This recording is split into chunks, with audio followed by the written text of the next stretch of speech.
नमस्कार साथियों, स्वागत है आप सभी का आपके अपने YouTube चैनल राम राजा जीएस पॉइंट पर। आप सभी लोगों को नव वर्ष की बहुत बहुत शुभकामनाएं। और आने वाले समय में जो नया वर्ष अभी लगा हुआ है, इसमें आप सभी लोग अपना अपना एक टारगेट बनाइए। उस टारगेट को अचीव करने में अपना समय को लगाइए। सबका एक अपना नया वर्ष बदलने के बाद एक नया अपना टारगेट भी होना चाहिए कि हमको 2021 में करना क्या है बस। और जो नया साल लगा है और एक आप बढ़िया टारगेट बनाइए। टारगेट को अचीव करने में अपना पूरा वर्ष लगा दीजिए। ये मानिए कि आपका जो टारगेट है वो ज़रूर अचीव होगा। और हमारी इच्छा है कि आप सभी लोगों का जो भी आपका सोच है वो सभी कुछ पूरी तरह से कंप्लीट हो सके, या फिर जो आप सोचो वो पूरी तरह से आप उसको पा सकें हमारी इच्छा के अनुसार। ठीक है, आज मैं जैसे कि बहुत दिनों से कमेंट आ रहे थे बराबर कि आप वीडियो क्यों नहीं बना रहे हो, लगातार लाइव वीडियो जो है क्लास क्यों नहीं चला रहे हो। तो हमारा आज से फिर से प्रोग्राम शुरू हुआ है और हम कंटिन्यू बनाने की कोशिश करेंगे कि आपको बाय वर्ड वीडियो को बना सकें और समझा सकें। ठीक है, अब मैं आपको आज एक बहुत बड़ी जानकारी और बहुत बड़ा जो टारगेट है एमपी पुलिस का एग्ज़ाम को लेकर जो बच्चों में असंतुष्ट और कई प्रकार की जो विवेचनाएं फैली हुई हैं, उनको मैं एक स्ट्रेटजी टाइप की बनाकर उसको पूरा करने की कोशिश करूंगा। अगर ये वीडियो आपने समझ लिया तो ये मानिए कि आप इस टाइप की स्ट्रेटजी बनाओगे तो आपका लगभग 60-70% आप एमपी पुलिस का कवर कर सकते हो इस स्ट्रेटजी से जो मैं आपको बताने वाला हूँ। देखिए यहाँ पर मैं आपको थोड़ा सा बता दूँ, यहाँ तो दिख रहा है ना क्लियर। यहाँ मैं आपको बता दूँ भाई कि एमपी पुलिस का जो स्ट्रेटजी है, एमपी पुलिस को लेकर जो स्ट्रेटजी है वो स्ट्रेटजी ऐसी है। उस स्ट्रेटजी में ये है कि मैं आपको बता दूँ कि आपने सुना होगा कि हमारे द्वारा जो एमपी पुलिस के एग्ज़ाम में जो हम पढ़ते हैं वो पढ़ने की चीज़ें वही कॉमनली होती हैं। एक तो मैथ होता है, ठीक है, इसके अलावा दूसरा अगर कोई सब्जेक्ट होगा तो वो रीजनिंग का होगा, ठीक है, इसके अलावा तीसरा कोई सब्जेक्ट होगा तो वो जीएस का होगा। ये 3 टॉपिक और एक और होता है जिसका नाम है, आपको पता होगा, साइंस। इन चार टॉपिक्स यानी कि मैथ, रीजनिंग, जीएस और साइंस, इन 4 टॉपिक्स को लेकर हमेशा हर कोई आपको एक रणनीति बता सकता है। तो वही रणनीति मैं आपको बताने की कोशिश कर रहा हूँ कि जो अब आज का समय देखा जाए अगर तो फार्म का जो अप्लाई होना है वो 8 जनवरी से होना है। फार्म का अप्लाई यानी कि आप फार्म डाल सकते हो। इसके अलावा अगर हम बात करें कि इसका एग्ज़ाम जो है तो वो एग्ज़ाम को लेकर 6 मार्च या फिर 8 मार्च या फिर हो सकता कि वो मार्च भी डिले हो सकता है। तो लगभग आपके 60 डेज का एक स्ट्रेटजी जो है वो मैं आपको बता सकता हूँ कि आप इस इतने दिनों में 60 दिनों में अगर आप तैयारी कर रहे हो तो कैसे आप अपने जो मार्क्स हैं उनको ग्रोथ कर सकते हो। बस यही है। देखिए सबसे ज़्यादा अगर वेटेज होता है तो वही मैथ का, आपको पता है, मैथ प्लस रीजनिंग दोनों को लेकर लगभग अगर हम बात करें तो 65 के आसपास, 60 या 65 के समथिंग अकॉर्डिंग क्वेश्चन बनते हैं। ठीक है, 60 से 65 के अकॉर्डिंग क्वेश्चन मैथ से बनते हैं।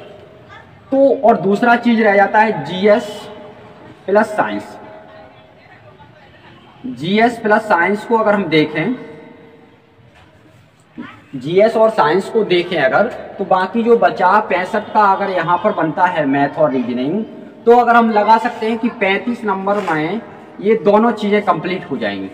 तो आप देख सकते हैं कि वेटेज किसका ज़्यादा है, मैथ और रीजनिंग का।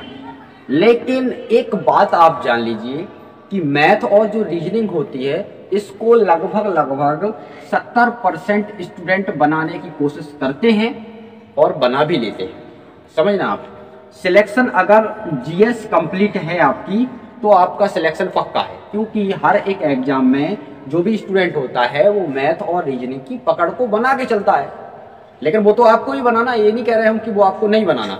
लेकिन अगर आपकी यहाँ पर पकड़ थोड़ी सी भी मजबूत है तो आप यहाँ सिलेक्शन कर सकते हो वाई उस मैथ वाले बच्चे के हिसाब से। अगर वो मैथ वाला बच्चा मैथ पर ही कवर किए हुए है और आप अगर मान लो साइंस और जीएस पर थोड़ा सा फोकस करके गए हैं, अच्छा बना लेते हैं, तो आप वाई सिलेक्शन कर सकते हो, उससे अच्छा आप परफॉर्मेंस कर सकते हो एग्जाम में। तो आपको क्या करना है मैं आपको बता दूं कि देखिए, इसके लिए जीएस के लिए मैं आपको थोड़ा सा सजेशन दे देता हूं। जीएस में आपको सिर्फ इतना करना है कि इसका इसका ऐसा है कि मैं जीएस को लेकर आपको बता देता हूं थोड़ी सी रणनीति।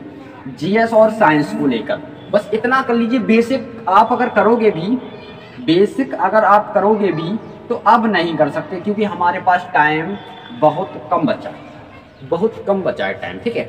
तो आपको करना इतना है कि मैथ और रीजनिंग के टॉपिक वाइज जो है प्रैक्टिस सेट लगाइए। आप मैथ और रीजनिंग के टॉपिक वाइज प्रैक्टिस सेट की बुक्स वगैरह आती हैं, आप उनको ले लो, परचेस कर लो और सिर्फ वहाँ से आप लगाइए। अगर आपने बेसिक नहीं पढ़ी तो बेसिक आप पढ़ के भी, अब तो मतलब बेसिक अगर पढ़ोगे तो बहुत टाइम हो जाएगा, तो आप सिर्फ वाई ऑप्शन मैथ रीजनिंग की प्रैक्टिस शीट आती है, आप उनको लगाइए अगर आपने बेसिक पहले से कंप्लीट कर रखा है तो, ठीक है।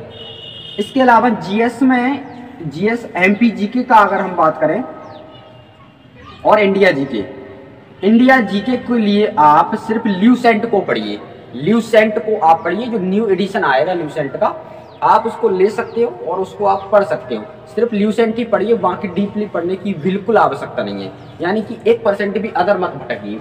और अगर मैं आपको बता दूं, जैसे सबसे ज़्यादा अगर आपको पढ़ना है ल्यूसेंट में तो ज्योग्राफी पढ़िए और पॉलिटी पढ़िए, ज्योग्राफी और पॉलिटी पर नज़र बना के रखिए। इसके अलावा हिस्ट्री वगैरह कुछ नहीं आएगा। इसके अलावा मिसलेनियस जो होती है ल्यूसेंट में, मिसलेनियस जो होती है उस पर आप फोकस कर लीजिए, तो आपका जो भी इंडिया जीके से क्वेश्चन अगर एमपी के पेपर में आता है तो वो आप कॉमनली बना लोगे, है ना। आपको बेसिक हिस्ट्री वगैरह, ये पॉलिटी, ये सब इकोनॉमी, ये सब आपको डीपली पढ़ने की आवश्यकता बिल्कुल नहीं है अगर आप एमपी पुलिस की तैयारी कर रहे हो तो, ठीक है।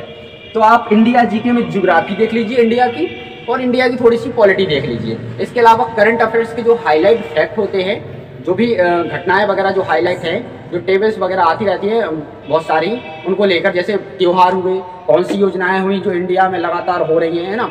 इसके अलावा इंडिया की जो रैंक है वो देखा जाए तो किन किन फील्ड में कौन कौन सी रैंक है, इनको भी आप देख सकते हो।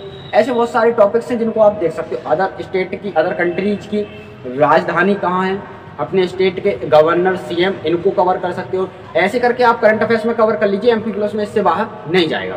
इसके अलावा रह गया साइंस का, तो साइंस में मैं आपको बता दूं, साइंस में सिर्फ आपको इतना करना है कि साइंस में आप थोड़ा सा बायोलॉजी पर फोकस कीजिए, क्योंकि यहाँ से क्वेश्चन घुमा देते हैं अक्सर। इसके अलावा फिजिक्स और केमिस्ट्री, तो ऑर्गेनिक केमिस्ट्री जो है, केमिकल्स बॉन्डिंग वगैरह के जो फॉर्मूले आते रहते हैं उनको भी आप कॉमनली देख लीजिए, क्योंकि वहाँ से भी क्वेश्चन बन रहे हैं, ठीक है। तो इस चीज़ को आप समझिए, बहुत अच्छे से मैं समझाने का प्रयास कर रहा हूँ कि आप थोड़ा सा साइंस में, केमिस्ट्री में ऑर्गेनिक केमिस्ट्री को देख लीजिए, बायोलॉजी में थोड़ा सा जो प्लांट्स किंगडम्स और बहुत सारे पादप, रोग, जीवाणु वगैरह, विषाणु वगैरह और बैक्टीरिया वगैरह, इन सब चीज़ों से क्वेश्चन लगातार बना रहे हैं, तो आप वहाँ भी थोड़ा सा नज़र कर लीजिए। और बाकी रह गया मैथ और रीजनिंग, तो मैथ और रीजनिंग को तो आप वाई ऐसा कीजिए, आप उसका एक लिस्ट बना लीजिए, कौन कौन से चैप्टर जो है लगातार एग्जामों में आते हैं, आप उन्हीं चैप्टरों पर फोकस कीजिए। और जब लास्ट में सब कुछ कवर हो जाए आपका, तो आप बस 15-20 दिन से पहले से प्रैक्टिस सेट लगाना स्टार्ट कीजिए, ताकि आपकी जो टाइमिंग है वो भी थोड़ा सा क्लियर हो जाए। और प्रीवियस ईयर्स में जो क्वेश्चन बने हैं मैथ वगैरह से, उनको भी आप देखिए, ठीक है। तो यहाँ से ये सारी चीज़ें हमने आपको बताई कि ज़्यादा डीपली मत पढ़िए। आप इस तरह की अगर स्ट्रेटजी बना सकते हो तो आप बनाने की कोशिश कीजिए, और तभी आपका सिलेक्शन हो सकता है। बाकी आपको समय कम बचा है, थोड़ा मेहनत को आपको बढ़ाना पड़ेगा। अगर आप मेहनत को बढ़ाओगे तो थोड़ा सा 10 से लेकर 12 घंटा आपको, आज से लेकर अगर 60 दिन बचे तो आपको पढ़ाई करनी पड़ेगी। 10 से लेकर 12 घंटे आपको पढ़ाई करनी पड़ेगी, है ना। तो आप इसमें थोड़ा सा आप अपना सिलेक्शन के चांस रख सकते हो। बाकी अगर आप कम मेहनत करोगे तो सिलेक्शन के चांस कम है, क्योंकि वैकेंसी भी कम है, तो मेरिट लिस्ट जो है वो हाई जाएगी, तो आप कॉमनली समझ सकते हैं। तो मैंने आपको सब चीज़ बताने की कोशिश करी। अगर आपको वीडियो अच्छा लगता हो तो हमारा चैनल है, उस पर सब कुछ है। साइंस भी हम पढ़ा रहे हैं, एमपी जीके के टॉपिक्स भी हैं, इंडिया जीके के टॉपिक्स भी है, सब कुछ है। आप वहाँ से कुछ कवर कर सकते हैं। धन्यवाद।